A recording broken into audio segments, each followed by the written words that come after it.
নমস্কার। গল্প অনুগল্প চ্যানেলে আপনারা শুনছেন নারায়ণ সান্যালের নীলিমায় নীল উপন্যাসখানির ৩য় পর্ব। ঝকঝকে ওয়াশ বেসিন, ফেনুশুভ্র শাওয়ার, মোজাইক মেঝে আর ড্যাডো, তাছাড়া একটি প্রমাণ আয়না। বাথরুমের এই প্রমাণ আয়নাটা বড় প্রিয় সমুর। ওর সামনে দাঁড়ালে যে মেয়েটি আজও সমুর সামনে এসে দাঁড়ায়, তাকে ছেলেবেলা থেকেই দেখে আসছে সে। কতবার কতভাবেই দেখেছে তাকে। প্রথম কৈশোরের সেই অবাক দিনগুলিতে ওকে কত কথা বলেছে শর্মিলা শাওয়ার বাথ খুলে দিয়ে। আজও সে মেয়েটি এসে দাঁড়ায় ও বাথরুমে ঢুকলে। বিয়ের আগে কতবার ওরা দুটি বোন এই বাথরুমে একসঙ্গে স্নান করেছে। গল্প করতে করতে সাবান মেখেছে, একজন আরেকজনের মাথায় শ্যাম্পু করে দিয়েছে। এখন আর তা পারে না। এখন কেমন যেন লজ্জা করে। এখন ওরা বড় হয়ে গেছে। যদিও সব জানা, তবুও কেমন যেন সংকোচ হয়। একজনের পর একজন স্নান সেরে নেয়। ওই আয়নাটায় কতবার পড়েছে ওদের যুগল স্নানের ছবি। এখন আর শর্মিলা আয়নাটার দিকে বিশেষ তাকিয়েও দেখে না। তার কৌতূহলেরও বোধহয় অবসান ঘটেছে। আচ্ছা, রমু কি আজও তাকিয়ে তাকিয়ে দেখে ওই আয়নাটার দিকে? বিয়ের আগে সে যেমন করে আর চোখে দেখত নিজেকে, দেখত দিনে দিনে বিকশিত হয়ে ওঠা আপনার যৌবনকে। হুগলিতে ওদের বাড়ির পিছনে ছিল পুকুর। একটু বেলায় স্নান করতে যেত ওরা, ও আর উমা। বেলা 10টার মধ্যেই পুরুষদের স্নান শেষ হতো। পাড়ার এটি এজমালি পুকুর, পাড়ার অধিকাংশই ডেলি প্যাসেঞ্জার। সবাই সকাল 7টা-8টার মধ্যে দুটি নাকে মুখে গুজে ছুটত লোকাল ট্রেনের উদ্দেশ্যে। আনন্দ 10টার মধ্যে আহারাদি সেরে নিয়ে ছুটত কলেজে। তারপর ওরা দুটি ননদ ভাই বউ যেত পুকুর ঘাটে। সমু সাঁতার জানে না, কলকাতার মানুষ, ঘাটে টুপ টুপ করে ডুব দিত আর হাঁক পারত, এই উমা, অত জলে যাসনি। উমা ভ্রুক্ষেপও করতো না। চিত সাঁতারে ভেসে থাকতো মাঝ পুকুরে। ছোট্ট পুকুর, কিন্তু কি পরিষ্কার জল। ছোট ছোট মৌরলা মাছ এসে ঠোকর মারত গায়ে। প্রথম প্রথম ভারী ভয় পেত সমু। উমা খিলখিল করে হেসে উঠত ওর সেই ভয় তরাসে ভাবখানা দেখে। বলতো, ওরা কামড়ায় না বৌদি? না, কামড়ায় না, তোদের পোষা মাছ কিনা? সেই পুকুরটার জন্য আজও মাঝে মাঝে মন কেমন করে শর্মিলার। আর জীবনে সে জলে স্নান করার সুযোগ আসবে না। শর্মিলার বাস উঠেছে আনন্দের সংসার থেকে। তাছাড়া আনন্দের সংসার উঠে গেছে হুগলির বাসা থেকে। সেই পুকুরটা যেন একটা সত্তা ছিল, তাকে যেন মনের সব কথা খুলে বলা যায়। বলতো সমু, যে কথা কাউকে বলা যায় না, এক গলা জলে নেমে সে কথাই পুকুরটাকে সে বলতো।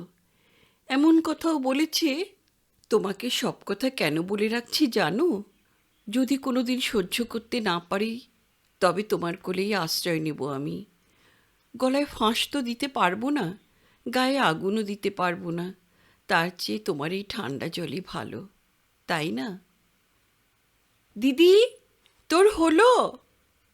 চমকে ওঠে শর্মিলা। আবার এলোপাথারি চিন্তায় কোথায় যেন ভেসে যাচ্ছিল সে। রমুর ডাকে সম্বিত ফিরে পায়। তাড়াতাড়ি গা হাত মুছে নেয় শুকনো তোয়ালে দিয়ে। শাড়ি ব্লাউজ পরে দৌড় খুলে বেরিয়ে আসে বাইরে। কত দেরি করে দিলি বলতো দিদি? সমু জবাব দেয় না, এগিয়ে যায় ড্রেসিং টেবিলটার সামনে। রমলা বাথরুমে ঢোকে। পেট্রোল পাম্পে গিয়ে যে বাসটায় উঠে বসলো শর্মিলা, সেটা এখনও খালি, ছাড়তে দেরি আছে। তার আগে আর একখানা দাঁড়িয়ে, সেটা ভর্তি। তা হোক, ও বসেই যেতে চায়। অনেকটা রাস্তা, টার্মিনাস থেকে ওঠার এইটুকুই তো সুবিধা। একটি দুটি করে যাত্রী আসছে। অফিস টাইম, বাস ভর্তি হয়ে যেতে দেরি হয় না। জানলার ধারে লেডিস সিটে গিয়ে বসে সে। বাস ছাড়ল। সেই চেনা রাস্তা, সেই সারি সারি চেনা বাড়ির মিছিল, সেই কন্ডাক্টরের হাঁক, যাত্রীদের হাঁকুপাঁকু। বাইরের দিকে চেয়ে বসে থাকতে থাকতে আশ্রমের কথাই মনে পড়ে গেল আবার। জগদানন্দবাবু ক্রমেই যেন বৃদ্ধ হয়ে পড়েছেন। নিজের অজ্ঞাতে ধীরে ধীরে নানান দায়িত্ব তুলে দিচ্ছেন শর্মিলার কাঁধে। সেই এখন ওদের এ প্রতিষ্ঠানের মূল স্তম্ভ। হিসাবপত্র রাখা, চিঠিপত্র লেখা সবই সে করে। মাঝে মাঝে ক্লাসও নেয়। তাছাড়া আরও একটি মেয়ে আছে, মিনি মিত্তির। তবে এখন আরও 3টি ছোট ছোট মেয়েও ভর্তি হয়েছে যে ওদের আশ্রমে। 15টি ছেলে, 3টি মেয়ে। মেয়ে 3টিকে নিয়ে মিনি থাকে দ্বিতলে একটি বড় ঘরে। মিনি আবাসিক শিক্ষিকা। তার ইতিহাসটাও করুণ। সমাজে তার ফিরে যাওয়ার উপায় নেই। শর্মিলা ভাবে মিনিও যেন বিকলাঙ্গ। বাইরে থেকে তার কোনো অঙ্গহানি লক্ষ্য করা যায়নি, কিন্তু ওর কি যেন একটা নেই, আর সে কথাটা জানাজানি হয়ে গেছে। তাই নিজের বাড়িতে আর তার ফিরে যাওয়ার উপায় নেই। এখানে সে শুধু জীবিকা নয়, নূতন জীবনও পেয়েছে। মেয়ে 3টিকে পেয়ে মিনি বেঁচেছে। ওদের মধ্যে সবচেয়ে যেটি ছোট, মিঠু, সেটা আবার শর্মিলার বড্ড ন্যাওটা। মাতৃহীন মেয়েটার 2টি পায়ে পোলিও হয়ে অকর্মণ্য হয়ে গেছে। ওর বাপ ওকে পৌঁছে দিয়ে গেছে মাস্টারমশাইয়ের কাছে। হোস্টেলে যেমন বাপেরা রেখে আসে মেয়েকে। মিঠু ভারী চাপা, ভারী শান্ত মেয়ে। শর্মিলার মধ্যে সে যেন তার মরা মাকেই ফিরে পেয়েছে। মিনির সঙ্গে তার তেমন ভাব নেই। শর্মিলাও ভালোবেসে ফেলেছে ওই 1 ফোঁটা বিকলাঙ্গ মেয়েটাকে। জুলজুলে 2টো চোখ, কোঁকড়ানো টাকা টাকা চুল, ভারী মিষ্টি চেহারাটা।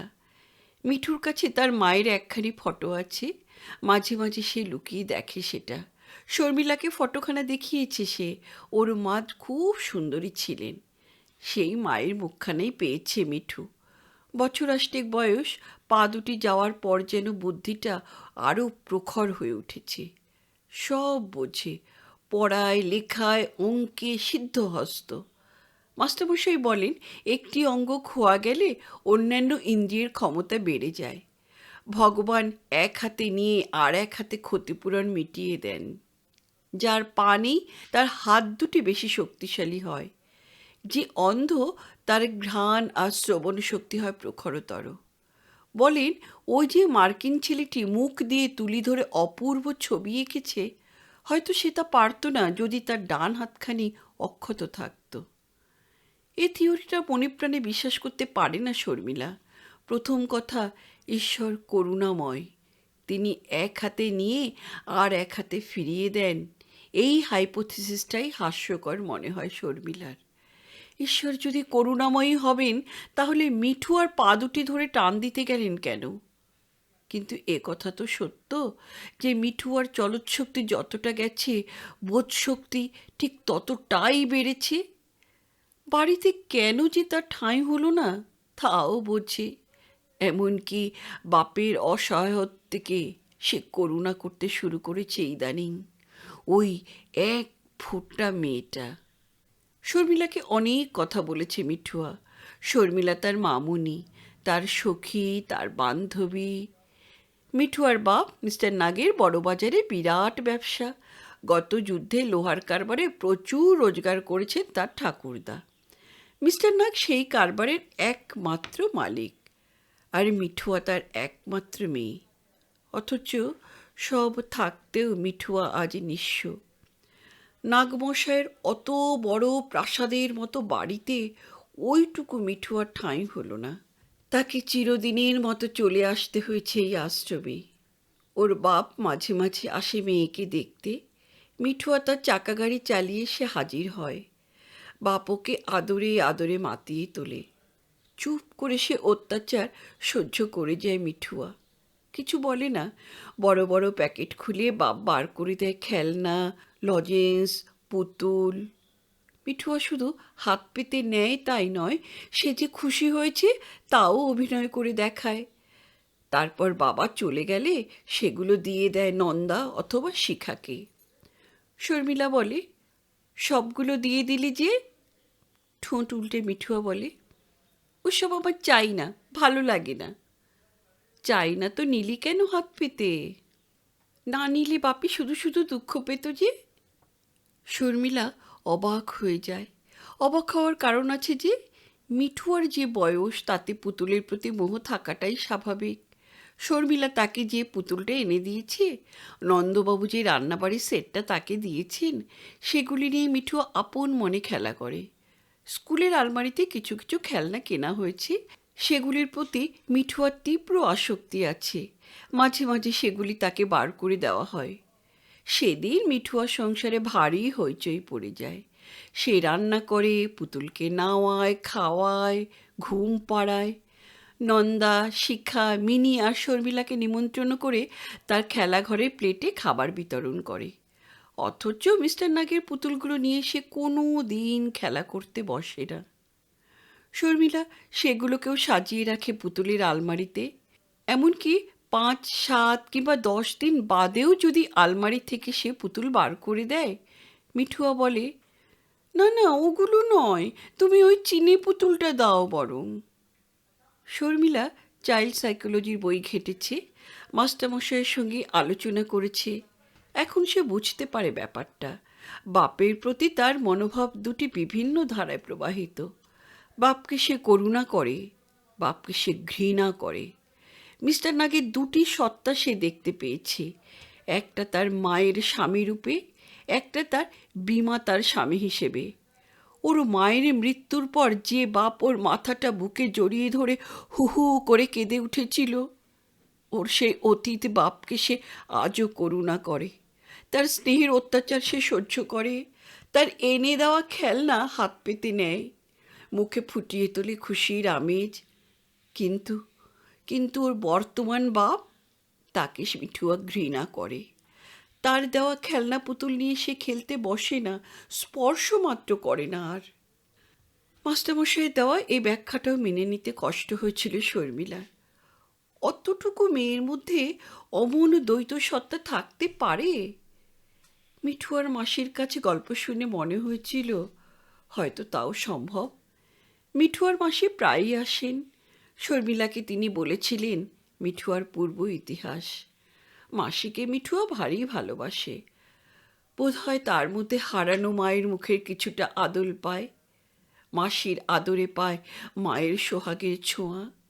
সেই ভদ্রমহিলাই গল্প করেছিলেন ওর বাপের ভীষণ ভয় ছিল মিঠুয়াকে। দ্বিতীয়বার যে বিয়ে করতে যাচ্ছেন, এই সত্য কথাটা কিছুতেই মুখ ফুটে বলতে পারেননি ওই একরত্তি বিকলাঙ্গ মেয়েটাকে।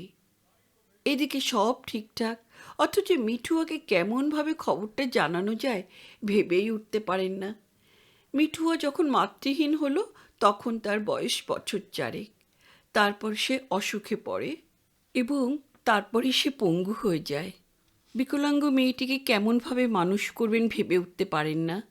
আত্মীয় পরিজনেরা ব্যবস্থা দিলেন দ্বিতীয়বার বিবাহ করতে। প্রথমটায় তার মত ছিল না, কিন্তু শেষ পর্যন্ত রাজি হয়ে গেলেন। মাত্র 35 বছর বয়স তার।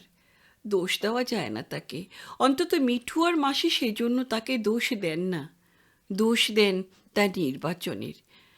যে মেয়েটির প্রেমে পড়ে তিনি দ্বিতীয়বার বিবাহ করবার জন্য পাগল হয়ে উঠলেন, সে প্রথমেই শর্ত আরোপ করল মিঠুয়ার ঝামেলা সে ভোগ করতে রাজি নয়।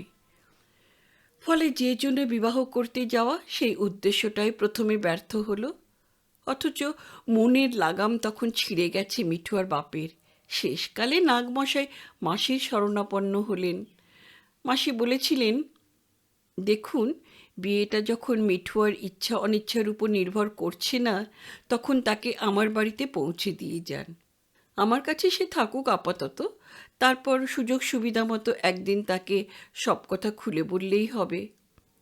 ভদ্রমহিলা বলেন, বুঝলেন দিদি, আমার ভগিনীপতি আর দ্বিরুক্তি করেনি। মেয়েকে পৌঁছে দিয়ে গেলেন আমার বাসায়। আমরা কেউই মিঠুয়াকে কিচ্ছু বলিনি। কেন যে সে হঠাৎ এ বাড়িতে এলো তা তাকে বুঝতে দেওয়া হয়নি। আমার ছেলে মেয়ে, বাড়ির ঝিচাকরদের বলে দিয়েছিলুম মিঠুয়ার বাপজি দ্বিতীয়বার বিয়ে করেছে, এ কথা যেন কেউ তাকে ঘুণাক্ষরেও জানবার সুযোগ না দেয়। ওর বাপও লজ্জায় আমাদের বাড়িতে আসতো না। মিঠুয়াকে আমরা নানাভাবে ভুলিয়ে রাখি। আমার ছেলে মেয়েদের সঙ্গে সে থাকে, সে খেলা করে। মিঠুয়া চিরকালে শান্ত প্রকৃতির মেয়ে, তাই ওর কোনো ভাবান্তর হয়ে থাকলেও তা আমাদের কারো নজরে পড়েনি। আশ্চর্য, ও কিন্তু বাড়ি ফিরে যাওয়ার নামও করে না, বাপের কথাও জিজ্ঞাসা করে না একেবারে। শেষে একদিন স্থির করলাম ওকে ব্যাপারটার ইঙ্গিত দিতে হবে। একটু একটু করে কয়েকদিনের মধ্যে ওকে বুঝিয়ে দিতে হবে কত বড় পরিবর্তন হয়ে গেছে ওর জীবনে। মাত্র 7-8 বছরের মেয়ে, সবটা বুঝতেও পারবে না, তবু তাকে বুঝবার সুযোগ তো করে দেওয়া উচিত যে এত দিনের আবাসের সঙ্গে ওর সম্পর্কটা অনেক ক্ষীণ হয়ে গেছে।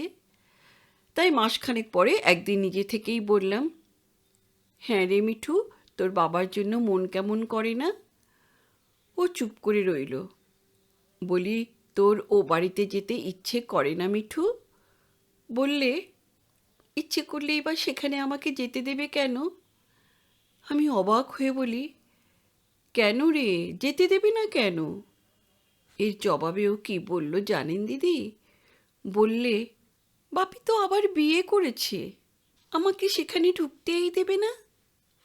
আমি তো অবাক, বুঝুন কাণ্ড, মাত্র 7.5 বছরের মেয়ে, কেমন করে আন্দাজ করলো সে? আড়াল থেকে আমাদের কোনো কথাবার্তা শুনেছে, না একটা অঙ্গ খুঁতো হয় ওর কোনো ষষ্ঠ ইন্দ্রিয় প্রখর হয়ে উঠেছে? তা সে যাই হোক, সব জেনেও সব বুঝেও সে তো একেবারে চুপচাপ ছিল। কাঁদেনি কোনো দিন, রাগ করেনি, অভিমানও করেনি। এমন অনাসক্তভাবে কেমন করে সে গ্রহণ করল এত বড় দুঃসংবাদটাকে? বলি, তুই কেমন করে জানলি? মুখটা নিচু করে বলে, আমি জানি। বিয়ে করেছে তো কি হয়েছে, তাই বলে তুই বাড়ি যাবি না? পেরি ঝাঁকিয়ে মিঠুয়া শুধু বললে, না, যাব না। কেন রে? ও জবাব দিল না, মুখটা নিচু করে বসেই রইল তার চেয়ারে। বড় বড় জলের ফোঁটা এতক্ষণে টপ টপ করে গড়িয়ে পড়ল ওর আনত গাল বেয়ে। হু হু করে উঠল বুকের মধ্যে। ওকে 2 হাতে জড়িয়ে ধরে বলি, দূর বোকা মেয়ে, কাঁদে নাকি?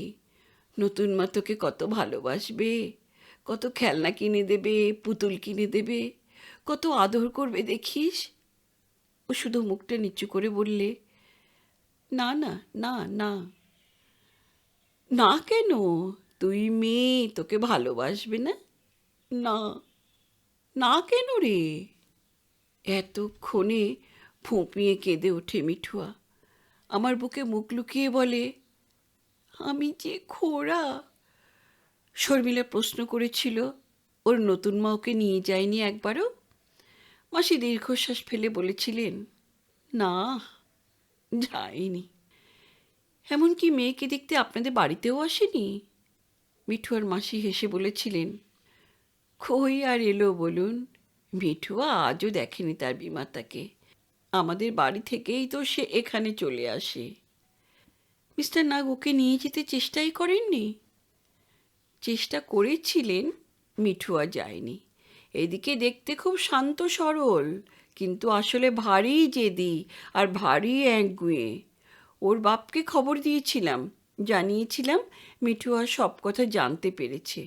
ভদ্রলোক ছুটে এসেছিলেন খবর পেয়ে, এক গাদা দামি দামি খেলনা পুতুল নিয়ে। কিন্তু কি যে হলো মেয়ের! বাপ এসেছে খবর পেয়ে হামাগুড়ি দিয়ে ঢুকলো বাথরুমে। দরজার নিচের দিকে একটা ছিটকিনি করিয়েছিলাম ওর জন্য, সেটা বন্ধ করে বসে রইল একটি বেলা। বাড়ি শুধু কেউ বাথরুমে যেতে পারে না। 1 ঘণ্টা 3 অপেক্ষা করে মুখ কালো করে ভদ্রলোক ফিরে গেলেন। তখন দরজা খুলে দিল মেয়ে। আমরা কত বোঝালাম, বোবা জন্তুর মতো ও মুখ বুজে চুপ করে রইল। একটা কথাও বলল না, এক ফোঁটা জলও পড়ল না ওর চোখ দিয়ে। ভাবলাম এতক্ষণে বোধহয় রাগটা পড়েছে। একটা প্রকাণ্ড ডল পুতুলুর কোলে দিতেই মট করে তার মুন্ড ছিঁড়ে ছুঁড়ে ফেলে দিল। আজও শর্মিলার ভয় হচ্ছে, তাই সে ওদের স্কুল থেকে চলে যাবে শুনে মিঠুয়া কি আবার বাথরুমে গিয়ে ঢুকবে? সেই নাটকটার পুনরভিনয় হবে আবার? মিঠুয়া কি আর কথা বলবে না তার মামুনির সঙ্গে? দুরন্ত অভিমানী মেয়েটাকেই আজ সবচেয়ে ভয় হচ্ছে শর্মিলার। মিস্টার নাগ অবশ্য এখন প্রায়ই আসেন। শর্মিলা একদিন বাধ্য হয়ে বলেছিল, দেখুন মিস্টার নাগ, কথাটা হয়তো ভালো লাগবে না আপনার, তবু প্রতিষ্ঠানের মুখ চেয়ে আমাকে বলতে হচ্ছে, এত সব খেলনা পুতুল আপনি রোজ রোজ নিয়ে আসবেন না। মিস্টার নাগ অবাক হয়ে বলেছিলেন, কেন বলুন তো? একটু কঠিন হয়ে শর্মিলা সেদিন বলেছিল, দেখুন এখানে সবাই তো বড়লোকের মেয়ে নয়, আমরা ওদের একভাবে মানুষ করতে চাইছি। আপনার এসব উপহার তার মধ্যে বিপর্যয় সৃষ্টি করে। মিস্টার নাগ একটু লজ্জিত হয়ে বলেছিলেন, আপনাদের তো মাত্র 3টি মেয়ে আছে, আমি যদি এরপর থেকে ওদের 3জনের জন্যই উপহার নিয়ে আসি? শর্মিলা বলে, কি দরকার? এদের জন্য যদি সত্যিই আপনার টাকা খরচ করতে ইচ্ছে হয় তাহলে আমাদের ডোনেশন দিন না। চাঁদার খাতা তো আমরা বাড়িয়েই আছি। আর শুধু যদি মেয়েকে ভালোবাসা দেখাতে চান তাহলে তাকে বাড়ি নিয়ে যান। অনেকক্ষণ জবাব দিতে পারেননি নাগমশাই। তারপর বলেন, সব কথা তো আপনাকে বলা যায় না, সম্ভব হলে মেয়েকে নিশ্চয়ই নিয়ে যেতুম। কিন্তু শর্মিলা একটু নরম হয়ে বলেছিল, না জানি আপনি না বললেও আপনার পারিবারিক সমস্যাটা কিছু কিছু আমি শুনেছি, কিছুটা আপনার মেয়ের কাছে, কিছুটা তার মাসির কাছ থেকে। ভদ্রলোক হঠাৎ বলে ওঠেন, আচ্ছা আমি যদি ওকে মাস কয়েকের জন্য আমার বাড়িতে নিয়ে যেতে চাই, আপনারা ছেড়ে দেবেন? মাস কয়েকের জন্য? ওর নতুন মা? কথাটা সে শেষ করতে পারেনি, সংকোচে থেমে গিয়েছিল। ভদ্রলোক মাথাটা নিচু করে বলেন, তিনি তার বাপের বাড়ি গেছেন, মাস 3-4 সেখানেই থাকবেন। ইতস্তত না করে শর্মিলা প্রশ্ন করেছিল, is she in a family way? ভদ্রলোক স্বীকার করেছিলেন, বলেছিলেন, মাস 3-4-এর জন্য সুতরাং মিঠু ওকে আমার বাড়িতে নিয়ে যেতে চাই, মানে যতদিন না ওর মা। শর্মিলা বাধা দিয়ে বলেছিল, তা হয় না, তা হয় না। মিস্টার নাগ দেখুন, অপ্রিয় হলেও কথাটা আমাকে বলতে হচ্ছে, ট্রান্সপ্লান্টেশনে গাছ বাঁচে কিন্তু টানা ছেঁড়ায় বাঁচে না। ওকে এত শৈশবে আমরা তুলে এনে এখানে রোপণ করেছি যে আমাদের আশা আছে এখানেই একদিন ফুলে ফলে ও বিকশিত হয়ে উঠবে। কিন্তু বারে বারে টানাপোড়েন তো ওইটুকু শিশু সহ্য করতে পারবে না। যে পরিবেশে ওর কোনো দিনই স্থান হবে না, সে পরিবেশটা ওর স্মৃতি থেকে মুছে যেতে দিন। শুনতে খুবই খারাপ লাগবে আপনার, কিন্তু আপনার দেওয়া খেলনাগুলো ও স্পর্শমাত্র করে না জানেন। নেহাত আপনি আঘাত পাবেন, তাই সেগুলো হাত পেতে নেয়। অসহায়ের মতো তাকিয়ে থাকেন মিস্টার নাগ। বলেন, আমাকে সে খুব ঘৃণা করে না? শর্মিলা বলে, ও শিশু, মাত্র 7-8 বছরেই কতগুলো আঘাত সে পেয়েছে মনে করে দেখুন, দৈহিক আর মানসিক। ওকে আপনি মুক্তি দিন মিস্টার নাগ। ভদ্রলোক চশমাটা খুলে ফেললেন, রুমালে চোখটা মুছে নিয়ে বলেন, বাপ হয়ে যে কত বড় শাস্তি তা আপনি বুঝবেন না। শর্মিলা চুপ করে থাকে। একটু সামলে নিয়ে ভদ্রলোক আবার বলেন, আচ্ছা এখনই আপনি বলছিলেন মিঠু এখানে ফুলে ফলে বিকশিত হয়ে উঠতে পারে, কতদূর আশা করেন আপনারা? কি হবে ওর? তৎক্ষণাৎ জবাব দিয়েছিল শর্মিলা, এখনই তা অবশ্য বলা খুব কঠিন। প্রথমত এ জাতীয় কাজ এদেশে এর আগে বিশেষ কিছু হয়নি, আমাদের এটা এ অঞ্চলে পায়োনিয়ার কাজ বলতে পারেন। ফলে আমরা কতদূর সাফল্য লাভ করব তা বলা দুষ্কর। দ্বিতীয়ত এখন ওকে আমরা সাধারণ লেখাপড়া শেখাচ্ছি, ভাষা, অঙ্ক, ইতিহাস, ভূগোল, গার্হস্থ্য বিজ্ঞান, স্বাস্থ্য।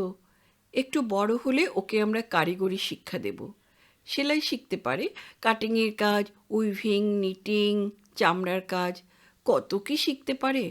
মোট কথা, পেট চালাবার মতো কারিগরি শিক্ষা তাকে আমরা দিয়ে দেব। মিস্টার নাগ তার জবাবে বলেছিলেন, কিন্তু তাতে কি লাভ? ওর একটা পেট চালাবার মতো ব্যবস্থা তো আমিই করে যাব। এসব না শিখলেও যাতে দুবেলা দুমুঠো খেতে পারে সে ব্যবস্থা কি আমি করব না? যতই কেন না ভুলে যেতে বলুন আমাকে, এ কথা তো ভুলে যেতে পারবো না যে আমি ওর বাপ, মিঠু আমার সন্তান। শর্মিলা আহত হয়ে বলে, আপনি আমার কথাটা বুঝতে পারছেন না। আমি এদের নিয়ে আছি তো, তাই এদের মনের কথাটা আমি যেভাবে জেনেছি সেভাবে জানবার সুযোগ আপনার হবে না। এদের সবচেয়ে বড় প্রয়োজন হলো আত্মনির্ভর হতে পারা, অর্থনৈতিক আত্মনির্ভরতা। তা না হলে এদের মনে একটা ইনফিরিয়রিটি কমপ্লেক্স থেকে যাবেই, এবং সেজন্য এরা কিছুতেই মানসিক শান্তি পাবে না। বিকলাঙ্গ একটি মানুষ কিছুতেই শান্ত হতে পারে না যতক্ষণ না সে বুঝতে পারে সে কারো করুণার ভিখারি নয়। বেশ তো, ওকে উপার্জনক্ষম করে মানুষ করতে চান করুন, তাতে আমি আপত্তি করব কেন? কিন্তু তাহলেই কি জীবনে সব কিছু পাওয়া হয়? আপনি কি মনে করেন ও কোনো দিন ঘর পাবে, বর পাবে? শর্মিলা বলেছিল, দেখুন, ঘর বর পাবে কিনা জানি না, কিন্তু সন্তান যে পাবে না সে আপনিও জানেন, আমিও জানি। তবে তবে তা সত্ত্বেও আপনি আশা করেন ওর বিয়ে হবে একদিন? কেন কেন আশা করব না? হয়তো আমাদের স্কুলের কোনো ছেলেই ওকে বিয়ে করবে। ও কোনো দিন তার সন্তানের জননী হতে পারবে না এ কথা জেনেও। হে আপনার আকাশ কুসুম কল্পনা! মোটেই নয়। আমাদের প্রতিষ্ঠানে এমন ছেলে আছে যে শারীরিক কারণে কোনো সুস্থ সবল মেয়েকে বিয়ে করলেও সন্তানের জনক হতে পারবে না কোনো দিন। তেমন ছেলের হয়তো ওই একই কারণে বিয়ে হবে না। কেন আমরা কি আশা করতে পারি না মিস্টার নাগ যে ওই রকমই একটি ছেলে মিঠুয়াকে ভালোবেসে জীবনসঙ্গিনী করবে না? দুটি অঙ্গহীন নরনারীর পক্ষে একটি সুখের সংসার গড়ে তোলা কি এমনই আকাশ কুসুম? এমনকি হয়তো দেখবেন তারা দত্তক নেবে কোনো পিতৃমাতৃহীন অনাথাকে, হয়তো কোনো বিকলাঙ্গকেই। সন্তানের অভাবও তারা ভুলবে। ভদ্রলোক উচ্ছ্বসিত হয়ে বলে ওঠেন, আপনার এই স্বপ্ন সার্থক হোক, সেদিন কোনো খেদ থাকবে না, আমার কোনো খেদ না। একটু থেমে আবার বলেন, সেই ভালো, তাই হোক। সুস্থ সবল কোনো ছেলের সঙ্গে ওর জীবন যুক্ত না হলেই ভালো। দুটো অপূর্ণ মানুষ পূর্ণ করে তুলুক একটা সুখের সংসার। শর্মিলা জবাবে বলেছিল, তাই বা কেন? হয়তো কোনো সুস্থ সবল ছেলে বিয়ে করবে ওকে, সব জেনে শুনে। ভালোবাসায় কী না সম্ভব? মিস্টার নাগ প্রবলভাবে মাথা নেড়ে বলেছিলেন, না না, তা হয় না, তা হয় না। পূর্ণাঙ্গ কোনো মানুষ কখনো কোনো বিকলাঙ্গ মেয়েকে নিয়ে সুখী হতে পারে না। শর্মিলা এবারও প্রতিবাদ করতে চেয়েছিল। মনীশবাবু গত সপ্তাহে এমন একটি ঘটনার কথা সবিস্তারে লিখেছেন মাস্টারমশাইকে, আর মাস্টারমশাই তা জনে জনে দেখিয়েছেন। বিশ্বযুদ্ধে আহত একটি ছেলেকে বিয়ে করেছে ও দেশের একজন ধনকুবেরের কন্যা। ডেভিড ছিল পাইলট। দুর্ঘটনায় দুটি পায়ে কাটা যায় তার। বিমানবহরে ছেলেটি ছিল নামকরা পাইলট। তার বীরত্বের কথা শুনে তার সঙ্গে আলাপ করে মেয়েটি মুগ্ধ হয়ে যায়। ছেলেটি ওখানকার একটি বিকলাঙ্গদের স্কুলে শিক্ষকতা করত। মেয়েটি তাকে ভালোবেসে বিয়ে করেছে। সে কথাই বলতে যাচ্ছিল শর্মিলা, থেমে পড়ল ভদ্রলোকের কথায়। সে হয় না, সে হয় না মিসেস মিত্র। মিসেস মিত্র? তাই তো, এই তো ওর পরিচয়। আর যে বলে বলুক, ও গল্প মিসেস শর্মিলা মিত্র বলতে যাবে কোন অধিকারে? অন্তত যতদিন ওর পরিচয় হচ্ছে মিসেস মিত্র। কন্ডাক্টর এসে দাঁড়ায় সামনে। ভ্যানিটি ব্যাগ খুলে খুচরো পয়সা বার করে শর্মিলা। টিকিট দিয়ে কন্ডাক্টর এগিয়ে যায় সামনের দিকে। আবার চিন্তার সমুদ্রে ডুব দেয়। সে মন স্থির করে ফেলে, আর দেরি করা উচিত হবে না। জগদানন্দবাবুকে আজই সব কথা খুলে বলতে হবে। সব কথা না বললেও কিছুটা বলা দরকার। তাকেও তো খানিকটা সময় দেওয়া উচিত। ক্রমে ক্রমে স্কুলের যাবতীয় দায়িত্ব যে শর্মিলার স্কন্ধে অর্পণ করে নিশ্চিন্ত হয়েছেন মাস্টারমশাই। শর্মিলার অবর্তমানে কী ব্যবস্থা করবেন তা স্থির করার সুযোগ তো দেওয়া দরকার তাকে। মাস্টারমশাই বেশ অথর্ব হয়ে পড়েছেন ইতিমধ্যে। নিশ্চয়ই মুষড়ে পড়বেন তিনি খবরটা পেয়ে। তবু দেরি করে লাভ নেই। অনিবার্য আঘাত থেকে তাকে যখন বাঁচানো যাবে না, তখন অপ্রিয় কাজটা যত শীঘ্র সম্ভব সেরে ফেলাই ভালো। বিকাশ আজই সন্ধ্যায় আসছে। আজ হোক, দুদিন পরে হোক, বিকাশের সংসারে শর্মিলাকে চলে যেতেই হবে। কিন্তু কিন্তু ভয় তো জগদানন্দবাবুকে নিয়ে নয়, ভয় শর্মিলার মিঠুয়াকে নিয়ে। জগদানন্দবাবু মর্মাহত হবেন, মুষড়ে পড়বেন মনে মনে, তবু মুখে তা স্বীকার করতে পারবেন না। মৌখিক সৌজন্যটুকু তাকে বজায় রাখতে হবে, আশীর্বাদ করতে হবে হাসি মুখে। কিন্তু মিঠুয়া, সে লৌকিকতার ধারই ধারে না, সামাজিকতার বালাই নেই তার। আদিম প্রবৃত্তির বশে সে চলে। অন্ধ আবেগে শিশু মনের প্রতিক্রিয়া কী রূপ নেবে কে জানে। হয়তো দৌড় দিয়ে বসে থাকবে, কথাই বলবে না তার মামুনির সঙ্গে, সেবার যেমন করেছিল তার বাপের সঙ্গে। দুরন্ত অভিমানী মেয়েটাকেই আজ সবচেয়ে ভয় হচ্ছে শর্মিলার। মাস্টারমশাই বসেছিলেন নিজের অফিস ঘরেই। ওকে দেখে বলে ওঠেন, এই তো তুমি আজ এসে গেছো, বাঁচছিলাম। আমি ভেবেছিলাম আজ বুঝি তুমি আসতেই পারবে না। শর্মিলা ম্লান হাসে, ব্যাগটা নামিয়ে রেখে রেজিস্টার খাতাখানা তুলে নেয়। বৃদ্ধ বলেন, ওসব খাতাপত্র রাখো তো। শোনো, জরুরি খবর আছে। আজ বিকেলে একবার রাইটার্স বিল্ডিংয়ে যেতে হবে আমাকে। গভর্নমেন্ট বোধহয় আমাদের কিছু অর্থ সাহায্য করতে পারেন। যোগীন্দ্রনাথবাবু জানিয়েছেন বিকেলবেলা এসে আমাকে নিয়ে যাবেন। শোনো, তুমিও কিন্তু যাবে আমার সঙ্গে। শর্মিলা মরিয়া হয়ে বলে ফেলে, কিন্তু আজ বিকেলে আমার যে একটা জরুরি কাজ আছে স্যার। কাজ আছে? সেটা কাল করা যায় না? না স্যার, একজন আসবেন দিল্লি থেকে, তাকে রিসিভ করতে দমদমে যেতে হবে। ও আচ্ছা আচ্ছা, তবে থাক, আমি একাই যাব না হয়। শর্মিলা ভাবে, এই কি সুযোগ! এখনই কি বলে ফেলবে কথাটা? যাকে আনতে যাচ্ছে দমদমের বিমান ঘাঁটিতে সেই ওর ভাবি স্বামী। কিছুদিনের মধ্যেই তার দিল্লির সংসারে শর্মিলাকে চলে যেতে হবে। বলতে গিয়েও মুখ বেঁধে যায়। যদিও এর মধ্যে একদিনের জন্য জগদানন্দবাবু তার ছাত্রের নাম মুখে আনেননি, তবু শর্মিলা অনুভব করতে পারে বৃদ্ধ মনে মনে আশা পোষণ করেন যে সমু একদিন আবার তার অন্ধ স্বামীর কাছে ফিরে যাবে। আচ্ছা, আনন্দ যে অন্ধ হয়ে গেছে এ খবর কি মাস্টারমশাই জানেন? বোধহয় না। কেমন করে জানবেন? সেই প্রথম দিনের পর থেকেই তিনি তার ছাত্রের কথা শর্মিলার সঙ্গে কোনো দিন আলোচনা করেননি। আর আনন্দ এমনিতেই চিঠিপত্র বড় একটা কাউকে লিখত না, আর এখন তো লিখবার ক্ষমতাই নেই। ফলে জগদানন্দবাবুর পক্ষে এ সংবাদ জানবার তো কথা নয়। শর্মিলা কিছু বলার আগেই জগদানন্দবাবু অন্য প্রসঙ্গে চলে যান। বলেন, সমু, কাল তুমি আসনি, আমি সারাদিন একটা বড় ইন্টারেস্টিং বই পড়েছি জানো। একজন আমেরিকান ডাক্তারের আত্মজীবনী। আত্মজীবনী অবশ্য ঠিক বলা চলে না তাকে। ভদ্রলোক 50 বছর সাফল্যের সঙ্গে আমেরিকায় প্রাইভেট প্র্যাকটিস করেছেন। নামকরা সার্জন একজন। সম্প্রতি কর্মজীবন থেকে অবসর নিয়ে তিনি তার কর্মজীবনের অভিজ্ঞতার কথা লিখে গেছেন। বিভিন্ন সময়ের কতগুলি কেস হিস্ট্রি। ভারী সুন্দর লেখা, পড়ে দেখো মা। হাত বাড়িয়ে বইটি শর্মিলা গ্রহণ করে। ভিতর বাড়িতে ঢুকতেই দেখা হয়ে গেল অঞ্জনের সঙ্গে। কিশোর ছেলেটির ডান পাটা হাঁটু থেকে কাটা, ক্র্যাচে ভর দিয়ে এদিকেই এগিয়ে আসছিল। বললে, মামুনি, কাল আপনি আসেননি কেন? আপনার কিন্তু জরিমানা হয়ে গেছে। শর্মিলা হেসে বলে, বেশ, জরিমানাই দেব। কত জরিমানা?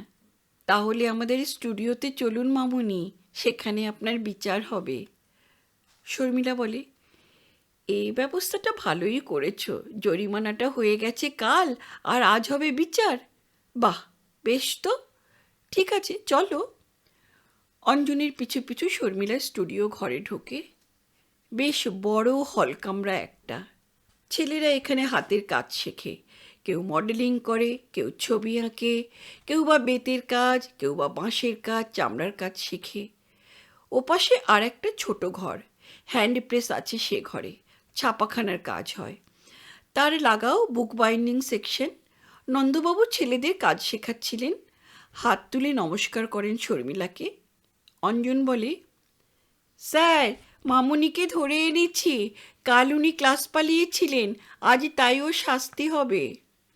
নন্দবাবু হেসে বলেন, ব্যাপারটা মন্দ নয়। আজকালকে ছাত্ররাই শিক্ষককে শাস্তি দিচ্ছে নাকি? অঞ্জন বলে, অন্যায় করলে জরিমানা দিতে হয় স্যার।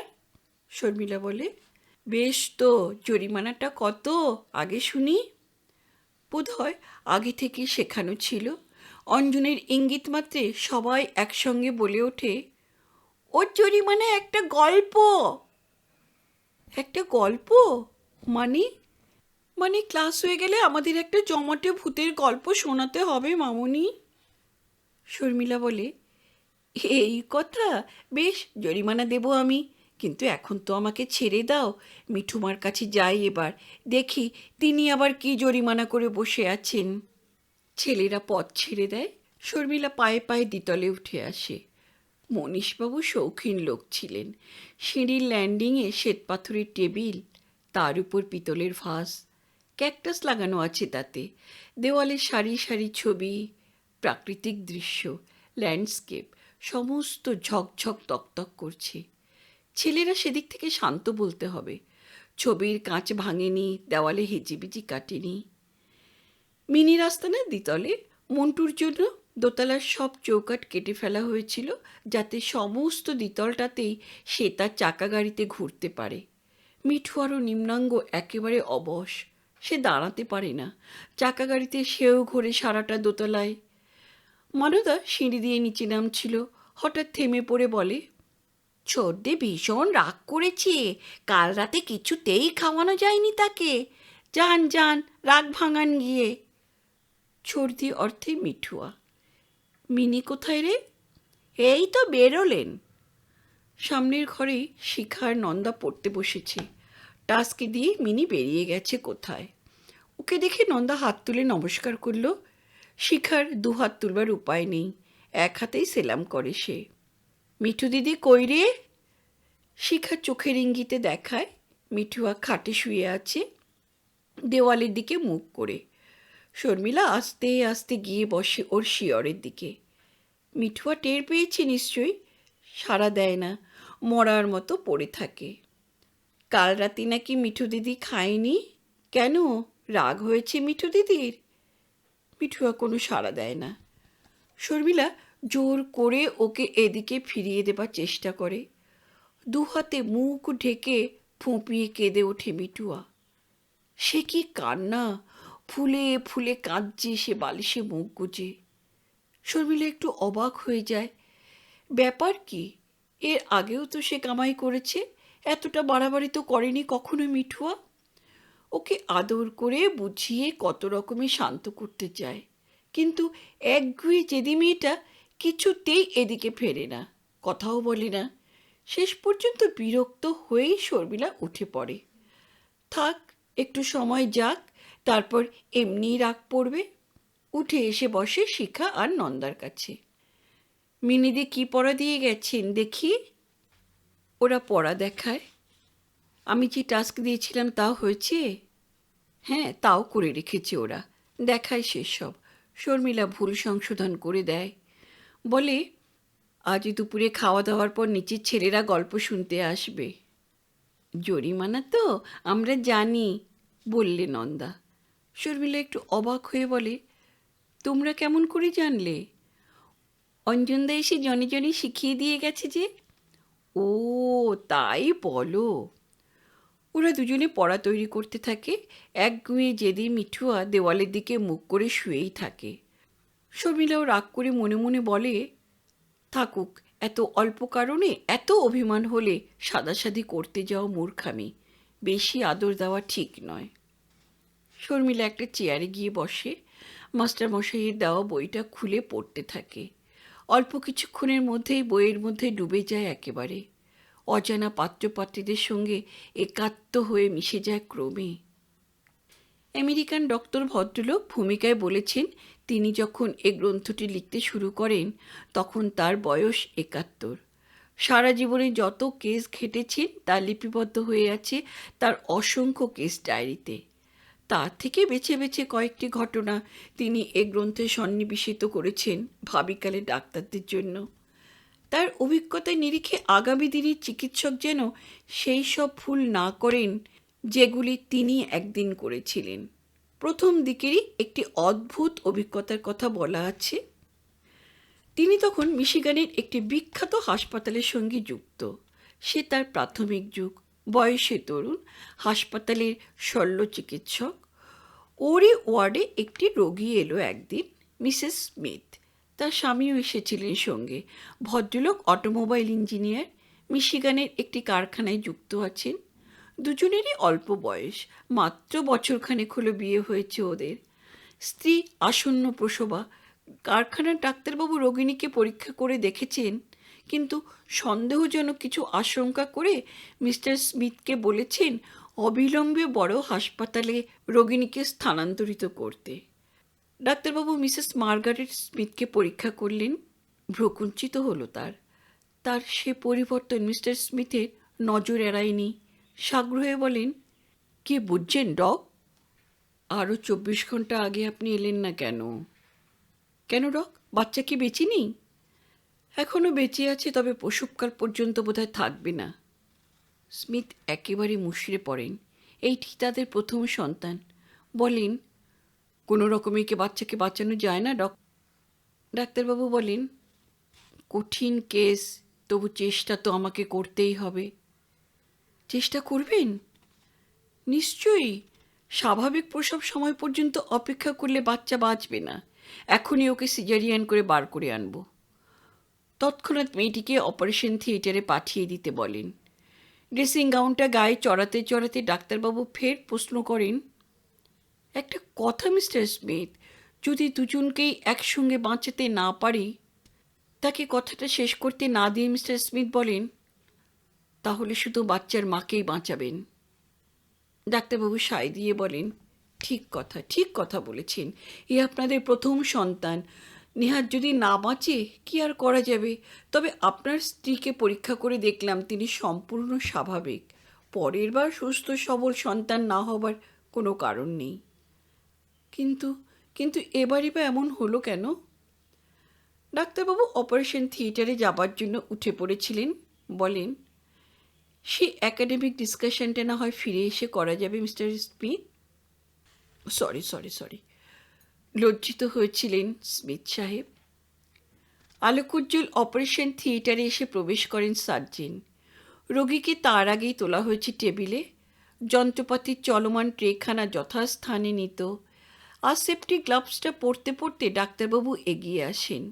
অ্যানাস্থেসিস্ট মিসেস স্মিথের মুখের কাছে সন্মোহনী চোঙাটা ধরবার উপক্রম করতেই রোগিণী বলে ওঠেন, tell me doc, is it dead? ডাক্তারবাবু সে প্রশ্নের জবাব দেননি। প্রয়োজন ছিল না, কারণ জবাব দিলেও তা শুনতে পেতেন না মিসেস স্মিথ। অচেতন ঘুমে ঢলে পড়লেন রোগিণী। দ্রুত হস্তে অস্ত্রোপচার করে চলেন তিনি। ছুরি তো নয়, যেন মির্জাপ। বিনোকার যেন দ্রুত ছন্দ ঝালা বাজাচ্ছেন। আলতো আঙুলে একটার পর একটা অস্ত্র তুলে নিচ্ছেন। আসন্ন প্রসবার উদরদেশে নিপুণ হাতে ছুরিটি বসিয়ে দিলেন। ফিনকি দিয়ে রক্ত ছুটল। রোজই যেমন রাঙিয়ে দেয় তাকে। একটার পর একটা অস্ত্র যোগান দিয়ে যাচ্ছে সহকারী নার্স। জোরালো আলোর বন্যায় ভেসে যাচ্ছে গর্ভের অন্ধকার। তারই ভিতর থেকে উদ্ধার করে আনলেন সেই মাংসপিণ্ডটাকে। দিলেন তুলে নার্সের হাতে। দ্রুত হস্তে আবার সেলাই করে চলেন খতমও। কয়েক মিনিটের ব্যাপার, অভ্যস্ত ছন্দে কাজ হয়ে যাচ্ছে। শেষ পর্যন্ত থামল তেহাইয়ের বোল। সামনে এসে থামলেন সার্জেন। ঘুরে দাঁড়ালেন। এ কি, নার্স চুপ করে দাঁড়িয়ে আছে কেন শিশুটিকে নিয়ে? হাত বাড়িয়ে শিশুটিকে গ্রহণ করেই বুঝতে পারেন তার কারণ। এত পরিশ্রম সবই ব্যর্থ হয়েছে। শিশুটি বেঁচে নেই। স্টিল বর্ন বেবি, কন্যা সন্তান।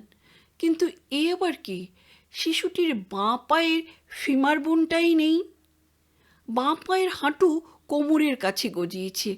জানু বলে কোনো কিছু নেই বাম অঙ্গে।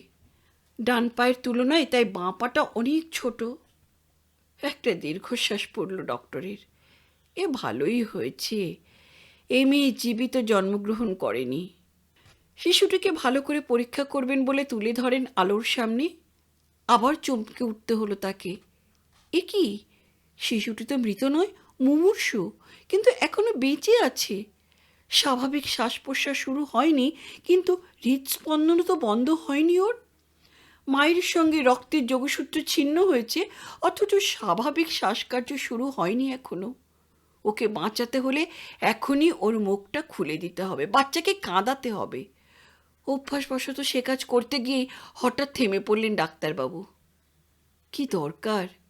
ওর বাপ জানে সন্তান মৃত, মায়েরও তাই আশঙ্কা। নার্স তো ধরেই নিয়েছে বাচ্চা প্রাণহীন।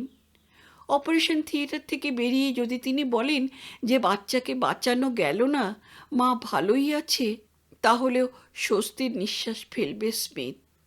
মার্গারেট হয়তো কাঁদবে কিছুদিন, তারপর ভুলে যাবে।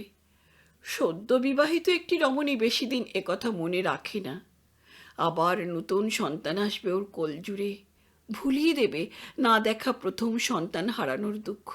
বিশেষ করে সে যখন জানতে পারবে ওর প্রথম সন্তানটি ছিল বিকলাঙ্গ। কিন্তু কিন্তু যদি এই মেয়েটি বেঁচে ওঠে, ওই বিকলাঙ্গ বাচ্চা মেয়েটির অনাগত ভবিষ্যৎ জীবন যেন মুহূর্তের মধ্যে ভেসে উঠল ডাক্তারবাবুর চোখে। ডাক্তারবাবু লিখেছেন, ওর সমস্ত জীবনটা যেন দেখতে পেলুম এক লহমায়। স্কুলের মেয়েরা ওকে ঠাট্টা করে, ভ্যাংচায়, সবাই ছুটোছুটি করে, স্কিপিং করে, খেলে। আর আর ওই মেয়েটি চুপচাপ বসে থাকে একা উইলো গাছের তলায়। আরও বড় হয় মিস স্মিথ, বাড়িতে শুটার আসে না। ল্যাংড়া মেয়েকে নিয়ে বাপ মায়ের দুশ্চিন্তার শেষ নেই। বিয়ে হয় না ওর, হওয়া সম্ভব নয়। শেষ পর্যন্ত হয়তো মনের দুঃখে আত্মহত্যা করে বসবে একদিন। লিখতে যতক্ষণ লাগলো তার 100 ভাগের 1 ভাগ সময়ের মধ্যেই এত কথা মনে হয়েছিল আমার। বাচ্চাটাকে ধরে রেখেছিলাম আমার গ্লাভস পরা দুটি হাতের তালুতে। ডান হাতের বুড়ো আঙ্গুলটা ওর কণ্ঠনালীতে স্পর্শ করে আছে। নিজের অজান্তেই সেটা কঠিন হয়ে উঠল। আর 10 সেকেন্ড, তারপরেই অক্সিজেনের অভাবে ওর হৃদস্পন্দন বন্ধ হয়ে যাবে। যদি নেহাতে না যায়, একটু চাপ দিলেই হবে আঙুলের। হ্যাঁ হ্যাঁ, আর দেরি করা উচিত নয়। মেয়েটির সমস্ত জীবনব্যাপী অপমান, লাঞ্ছনা আর হাহাকারের চরম শাস্তি আমার হাতেই ঘটে যাক। ওকে ওকে আমি মুক্তি দিই।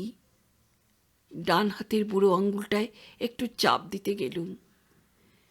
কি বিচিত্র জীবনের খেলা, কি অপূর্ব পরিকল্পনা দিন দুনিয়ার মালিকের।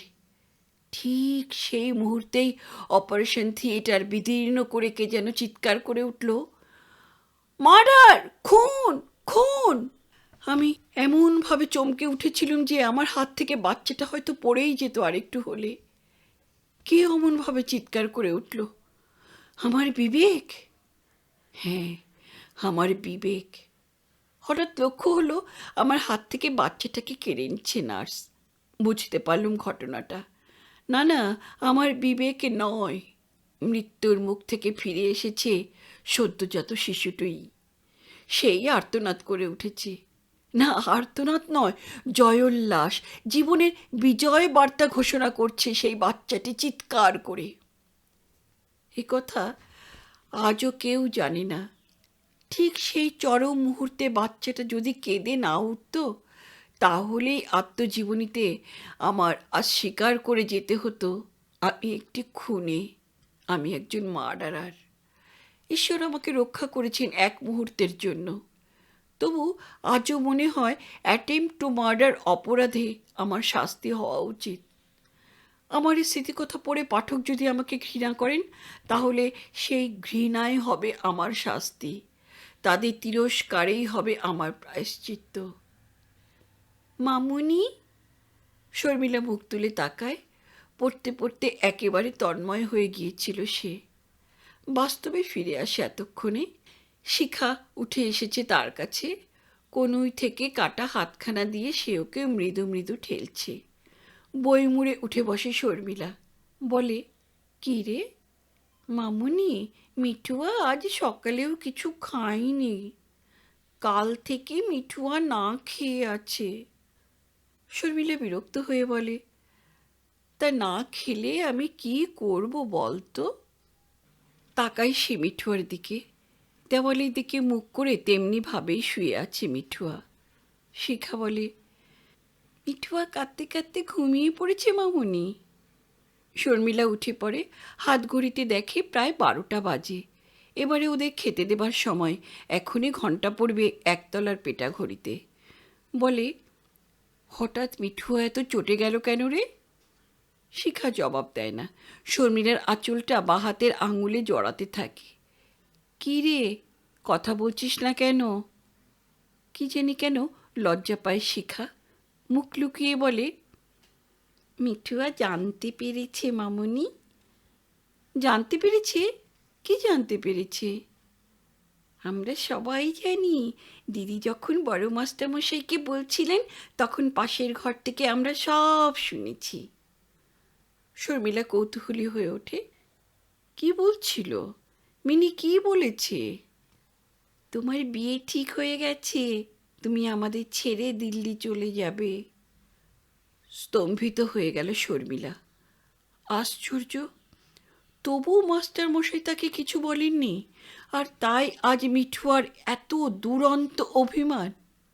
ও যে ঘরপোড়া গরু, বাপকে ভালোবেসেছিল, সেই বাপ ওকে ফেলে পালিয়েছে বিয়ে করতে।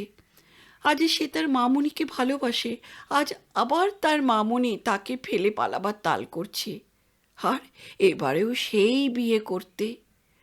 কেমন যেন বুকের মধ্যে মুচড়ে ওঠে শর্মিলার। একবার ভাবে, না, এভাবে সে চলে যেতে পারবে না। এতগুলি অনাথ ছেলে মেয়েকে ভাসিয়ে মাস্টারমশাইকে অকুল সমুদ্রে ফেলে সে চলে যেতে পারবে না। বিকাশ তাকে কি দেবে? ঘর, সংসার, সন্তান? না, চাই না তার, চাই না। এই তার ঘর, এই তার সংসার, এগুলিই তার সন্তান, তার এত সন্তান। ঢং ঢং করে খাবার ঘণ্টা পড়ল নিচেকার পেটা ঘড়িতে। ভূতের গল্প কিন্তু আর শোনাতে হয়নি শর্মিলাকে। ছেলেরা ওর জরিমানা মাপ করে দিয়েছে। একটা অঙ্গহানি হলে ভগবানের বোধহয় অন্য কিছু দিয়ে ক্ষতিপূরণ পুষিয়ে দেন। ওর মুখের দিকে তাকিয়েই ছেলেরা বুঝতে পারে কিছু একটা অঘটন ঘটে গেছে আজ। মামনির মুখটা থমথম করছে। মাস্টারমশাইয়ের সেই সদাহাস্যমন মুখে নেমেছে অমাবস্যার অন্ধকার। মানুদা একবার চুপি চুপি বলে গেল, আজ আর কেউ দুরন্তপনা করো না, দেখেছে তো ব্যাপারখানা। হ্যাঁ, তা দেখেছে বই কি। কী যে হয়েছে তা কেউ জানে না, তবে কিছু একটা যে হয়েছে এটুকু বুঝবার মতো বুদ্ধি ওদের আছে। রুদ্ধতার কক্ষে মাস্টারমশাইয়ের সঙ্গে মামুনির অনেকক্ষণ ধরে কি যেন কথাবার্তা হয়েছে, তা ওরা জানে। মামুনি ওদের ছেড়ে চলে যাবেন এমন একটা কানাঘুষোও শোনা যাচ্ছে। বুদ্ধিমান ওরা, তাই আর গল্প শোনার বায়না ধরল না আজ। বেলা 3টে নাগাদ সে বেরিয়ে পড়ে। প্লেন আসবে সন্ধ্যা 7টায়। এত আগে বের হবার কোনো দরকার ছিল না, কিন্তু কি জানি কেন ওই বাড়িটা যেন আজ ওর বুকের উপর জগদ্দল পাথরের মতো চেপে বসেছিল। কতগুলো বিকৃত বিকলাঙ্গ মাংসপিণ্ড, ওখানে কি থাকা যায়? প্রাণ হাঁপিয়ে ওঠে। না, এখান থেকে পালাতে হবে, পালাতেই হবে। এ দুনিয়ায় স্নেহ, প্রেম, মায়া, মমতা কিচ্ছু নেই, কিচ্ছু না, শুধু স্বার্থের খেলা। এই পৃথিবীতে যারাই সুখী হয়েছে তারাই স্বার্থপর। ভদ্রভাষায় তাকে আত্মকেন্দ্রিক বলতে পারো, তাতে শুধু শব্দটাই বদলায়, ভাবার্থটা একই থাকে। মা, দাদা, বৌদি ওরা চান সে বিকাশের সঙ্গে নতুন করে ঘর বাঁধুক। বিকাশ ওদের সমাজের মানুষ, তার পদমর্যাদা আছে, অর্থকৌলিন্য আছে। এমন জামাই গর্ব করে 5জনকে দেখানো যায়, তাই তাদের গরজ। উমা ছুটে এসেছিল তার বৌদিকে ফিরিয়ে নিয়ে যেতে। উদ্দেশ্য সেই এক, স্বার্থ। দাদার সংসারে কতদিন সে হাঁড়ি ঠেলবে কে জানে। এতদিনে হয়তো মনের মানুষের সন্ধান উমাও পেয়ে গেছে। দাদার হেসেলের ভার কারো ঘাড়ে চাপাতে পারলে সেও নিশ্চিন্ত মনে নিজের ঘরে বাঁধতে পারে। ও চলে যাবে শুনে মিনিমিত্তির আজ খুশিতে ডগমগ। ভনিতা করে আবার শুভেচ্ছা জানানো হলো। সেও তো সেই স্বার্থেরই খেলা। শর্মিলা থাকায় এ প্রতিষ্ঠানে সে একাধিপত্য বিস্তার করতে পারছিল না। এতদিনে তার অপ্রতিদ্বন্দ্বী প্রতিষ্ঠা প্রতিষ্ঠিত হলো। স্বার্থান্ধ কে নয়? কে স্বার্থান্ধ নয়? ওই যে ছোট্ট মিঠুয়া, ওর অভিমানের মূল কোথায়? মামনির উপর সে নির্ভর করেছিল। আজ সেই মামনি তাকে ছেড়ে চলে যাবে শুনে সে ক্ষেপে গেছে। শুনতে খারাপ লাগছে, কিন্তু সেও কি ওই স্বার্থের নির্দেশে নয়? এমনকি এমনকি অমন যে মহামানব মাস্টার মশাই, তার ব্যবহারটাই বাকি।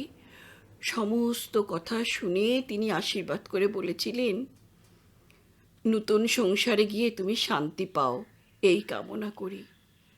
শর্মিলা অবাক হয়ে গিয়েছিল।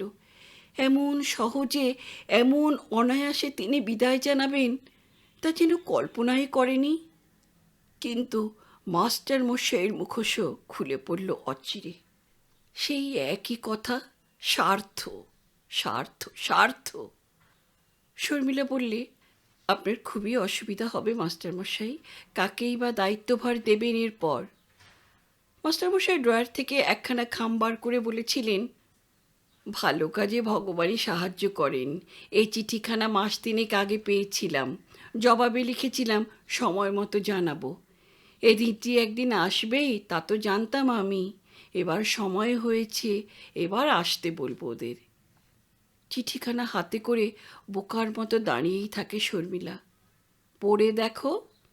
জন্তুচালিতের মতো খাম থেকে চিঠিখানা বার করে পড়ে। চিঠি লিখেছে উমা, আনন্দের জবানিতে। সংক্ষেপে জানিয়েছে তার একক জীবনের কথা, তার দৃষ্টিহীনতার কথা। কর্মহীন মানুষটা মাস্টারমশাইয়ের কাছে আশ্রয় ভিক্ষা করেছে। উমাকে নিয়ে সে এখানে চলে আসতে চায়। উমা এখানে অনেক কাজ করতে পারে। অন্ধ হলেও আনন্দ অনেক কাজে সাহায্য করতে পারে মাস্টারমশাইকে। খোলাখুলি লিখেছিল, মাহিনা সে চায় না, শুধুমাত্র আশ্রয় চায়। চিঠিখানা পড়তে পড়তে দৃষ্টি ঝাপসা হয়ে আসে শর্মিলার। দাম্পত্য জীবনের সমস্যার কথা আনন্দকে বলতে হয়েছে। অতি সংক্ষিপ্ত অথচ স্বচ্ছ ভাষায় বলেছে তা। জীবন সঙ্গিনী নির্বাচনে নাকি ভুল হয়েছিল আনন্দ মিত্রে। ধনী পিতার কন্যা তার মতো নিম্ন মধ্যবিত্তের সংসারে অর্থনৈতিক কৃচ্ছ সাধনে অশক্ত হওয়ায় সে তাকে মুক্তি দিয়েছে। মাস্টারমশাই বলেন, আনন্দ তো জানে না যে তুমি এখানেই কাজ করছো। শর্মিলা কোনো জবাব দেয়নি, চিঠিখানা ফেরত দিয়েই উঠে পড়েছিল। এ বিষয়ে সে মাস্টারমশাইয়ের সঙ্গে আলাপ করতে একেবারেই রাজি নয়। মোট কথা, তাই মাস্টারমশাই আজ মুষড়ে পড়েননি। শর্মিলা যেতে চায় যাক, উমা আসবে দায়িত্ব নিতে। তার উপর আসছে মাস্টারমশাইয়ের প্রিয় ছাত্র। অন্ধ হলেও আনন্দ পণ্ডিত ব্যক্তি, ভালো জাতের শিক্ষক সে। বিনা মাহিনায় এমন একজন শিক্ষক পাওয়াও তো ভাগ্যের কথা। ফলে শর্মিলাকে হারানোর চেয়ে প্রাপ্তির পাল্লাটাই আপাতত ভারী হয়ে উঠেছে বৃদ্ধের কাছে। কিন্তু কিন্তু এখন সে কোথায় যায়? বেলা পড়ে আসছে। কর্মক্লান্ত কলকাতা শহরে মানুষজনের ছোটাছুটির বিরাম নেই। সকলেরই কাজ আছে, আছে গন্তব্যস্থল। শুধু শর্মিলারই আজ কোনো কাজ নেই, কোথাও যাবার জায়গাই নেই। আর বাসে ঠেলাঠেলি ভালো লাগছে না। একখানা ট্যাক্সি নিয়ে সে চলে গেল দমদমের দিকে। সন্ধ্যা 7টায় প্লেন আসবে। হাতে এখনো ঘন্টা 3-4 সময় আছে। তা থাক, এই শহরের হাত থেকে সে পালাতে চায়। দমদমের বিমান ঘাঁটিতে কোনো ফাঁকা জায়গায় গিয়ে সে বসে থাকবে একা। সেই ভালো, মানুষজনের সান্নিধ্যও যেন আর ওর ভালো লাগছে না আজ। এয়ারড্রোমেও লোকের ভিড়। শর্মিলা পায়ে পায়ে এগিয়ে যায় একটা ফাঁকা মাঠের দিকে। মনে পড়ল হাত ব্যাগে এখনও আছে সেই গল্পের বইটা, সেই আমেরিকান ডাক্তারবাবুর স্মৃতিকথা। সেই ভালো, বই পড়ে সময়টা কাটিয়ে দেওয়া যাক। কতদূর পড়েছিল সে ঠিক মনে নেই। যাক, যে কোনো একটা পরিচ্ছদ থেকে পড়লেই হবে।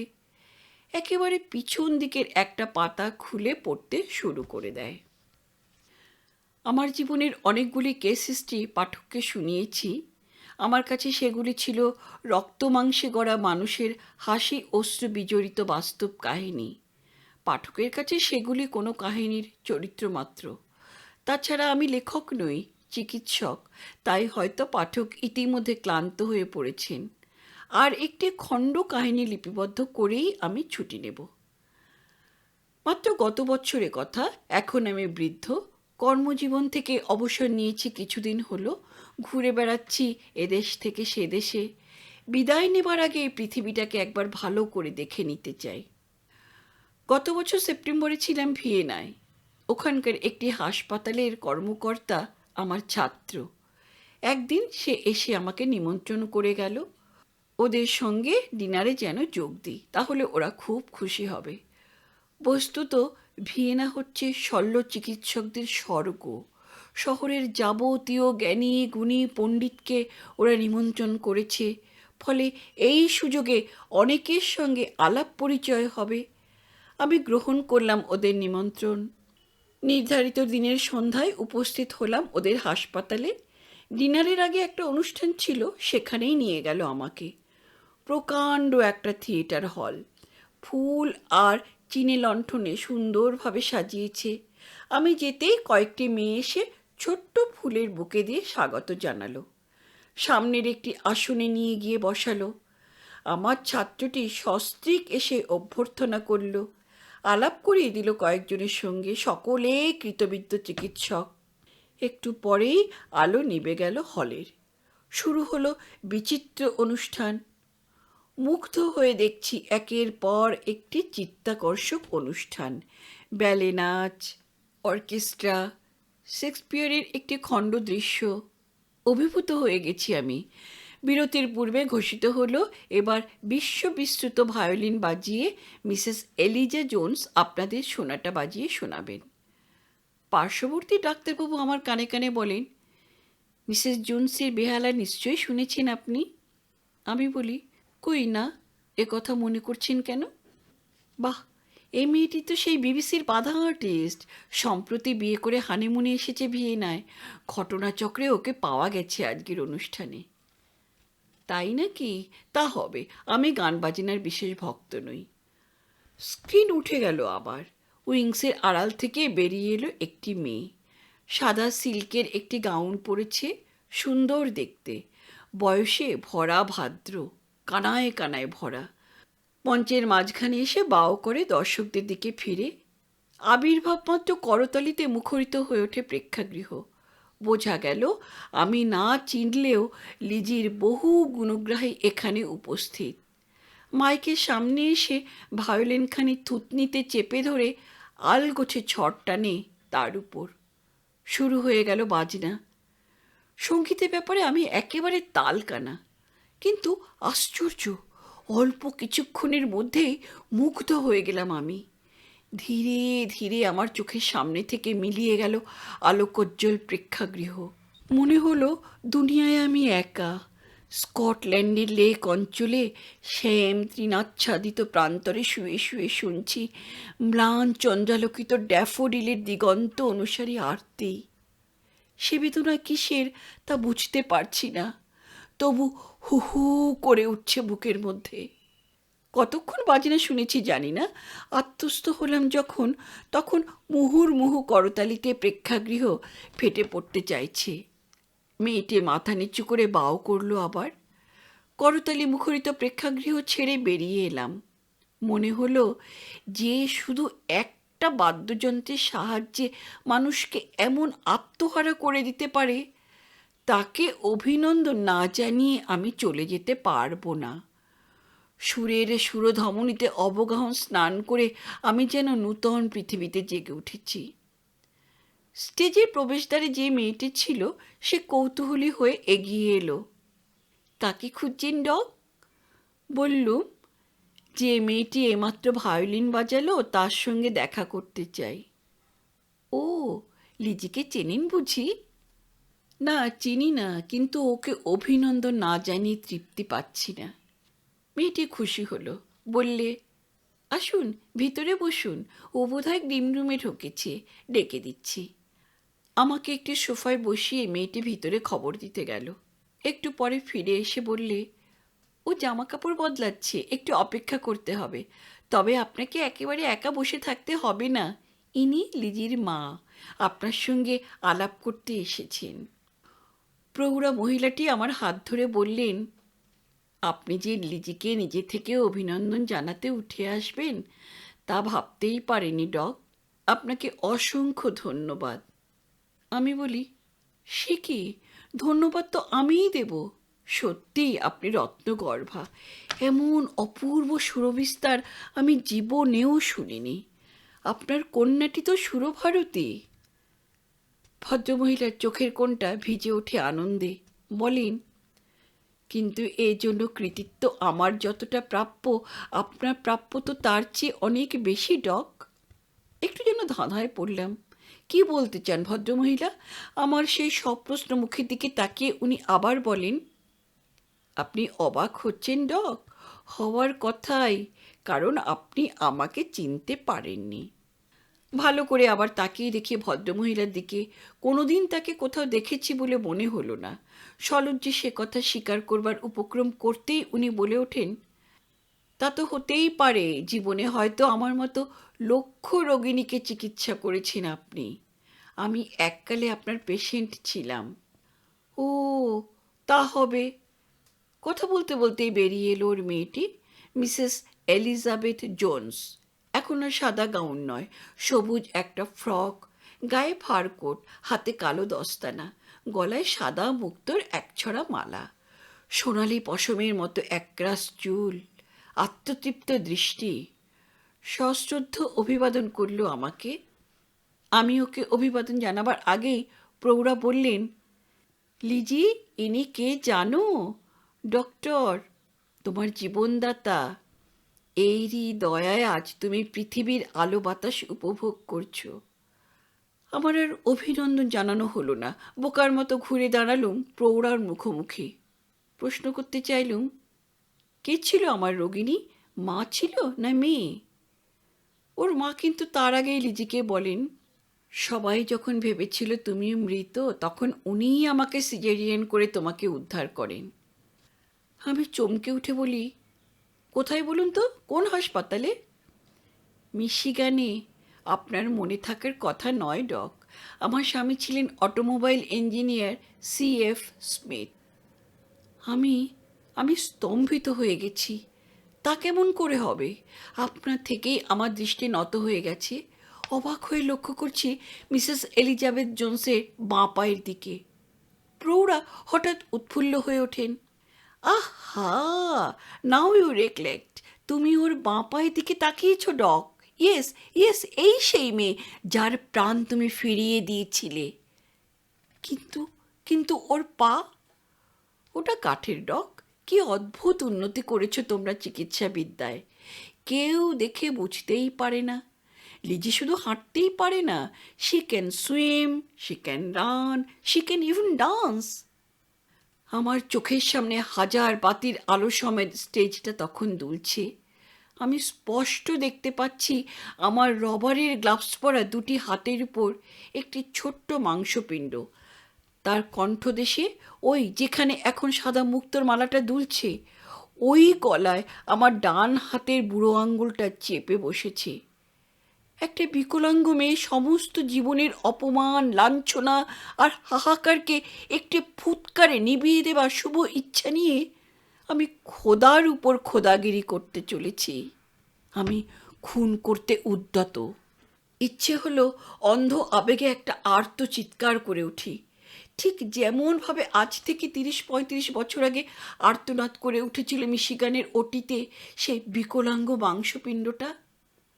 মৃত্যুর মুখ থেকে ফিরে আসা লিজি। বই বন্ধ করে অনেকক্ষণ চুপ করে বসে থাকে শর্মিলা। মনে পড়ে যায় মিঠুয়ার কথা। ছোট্ট মিঠুয়া, তারও অমন সোনালি পশমের মতো চুল। হয়তো লিজিরও ছিল ওই রকম জুলজুলে দুটি দুষ্টু চোখ এই বয়সে। হয়তো লিজিও ছিল ছেলেবেলায় ঠিক এই রকমই অভিমানী। কে জানে? আচ্ছা, মিঠুয়া যদি ভারতবর্ষে না জন্মতো, সে যদি পশ্চিমখণ্ডের কোনো পরিবারে প্রথম চোখ মেলত পৃথিবীর বাতাসে, তাহলে তাহলে সেও কি ওই লিজির মতো দেশের একজন, দশের একজন হয়ে উঠত? মনে পড়ল মনীশবাবুর মেধাবী সন্তান মন্টুর কথাও, যার নামে ওদের প্রতিষ্ঠান। আচ্ছা, মন্টু যদি এই বইখানা পড়ত, লিজির কথা শুনত, তারপরেও কি আত্মহত্যা করতে পারত সে? মনীশবাবু ডায়েরিটা শর্মিলা বারে বারে পড়েছে। অদ্ভুত অ্যানালিটিক্যাল মন মনীশবাবুর। মন্টুর প্রতিটি কথা, প্রতিটি আচরণ তিনি লক্ষ্য করেছেন, লিপিবদ্ধ করেছেন, আর সেই সঙ্গে মন্তব্য করেছেন কিভাবে ওদের মনে উৎসাহ ফিরিয়ে আনা যায়।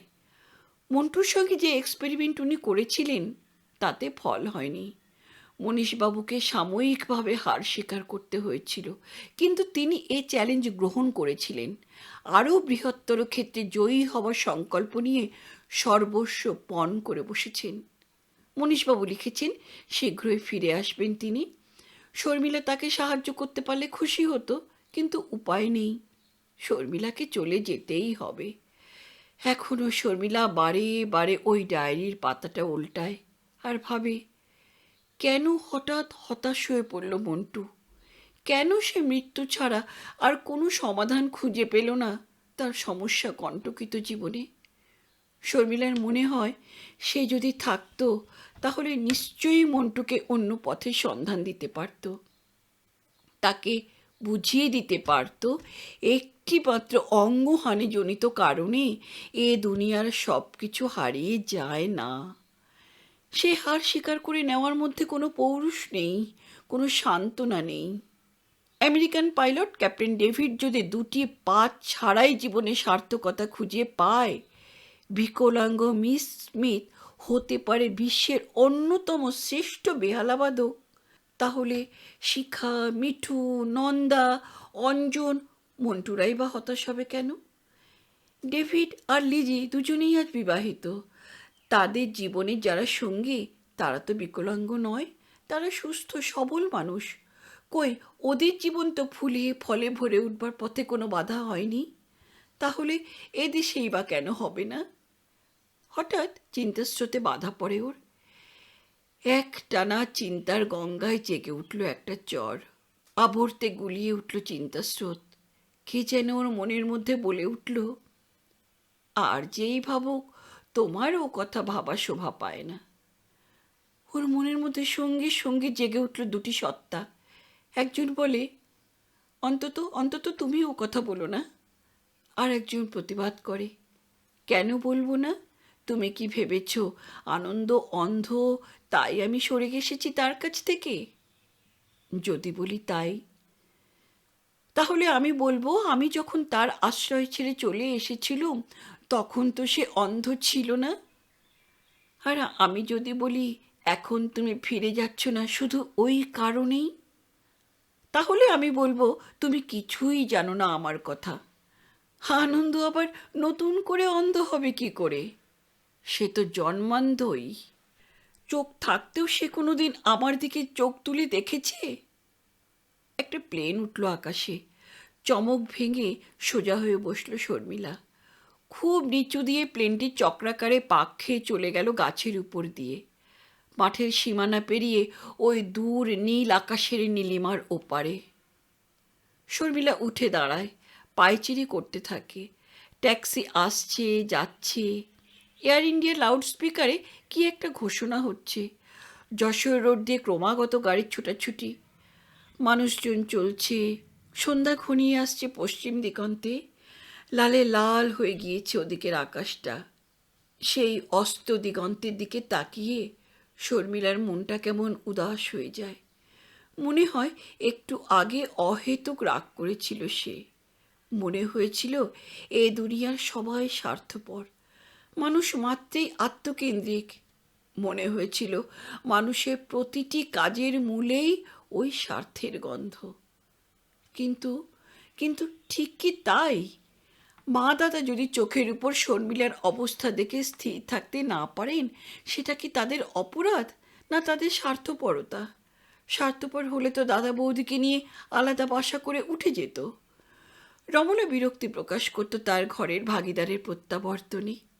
উমা যদি সত্যিই আত্মকেন্দ্রিক হতো তাহলে দাদার জন্য তার মাথা ব্যথা কেন হবে? মাস্টারমশাই জানতেন শর্মিলা আজ বাদে কাল চলে যাবেই। তাই উমা আর আনন্দের উপর যদি তিনি নির্ভর করে থাকেন তাহলে তার অন্যায়টা কোথায়? তাছাড়া মাস্টারমশাইয়ের সমস্ত প্রচেষ্টাই তো পরার্থে। এ বয়সে তার তো অবসর জীবনে আরাম করার কথা। এ প্রতিষ্ঠানে যুক্ত হয়ে তিনি প্রাণপাত করছেন কি স্বার্থপরতা নিদর্শন রাখতে? এর মধ্যে স্বার্থপর যদি কেউ থাকে তাহলে ভেবে দেখো শর্মিলা, সে একমাত্র তুমি। হ্যাঁ হ্যাঁ, আর কেউ নয়, তুমি তুমি তুমি একমাত্র শর্মিলা মিত্র। তোমারই স্বার্থে তোমার স্বামী আজ দৃষ্টিহীন। আত্মসুখ সন্ধানে তুমি আনন্দর চোখের সামনে থেকে এই রূপসী পৃথিবীকে সরিয়ে নিয়েছ, আর তারপর বিপদ বুঝে সরে দাঁড়িয়েছ। তুমি জানো আজ আনন্দ উপার্জনক্ষম নয়।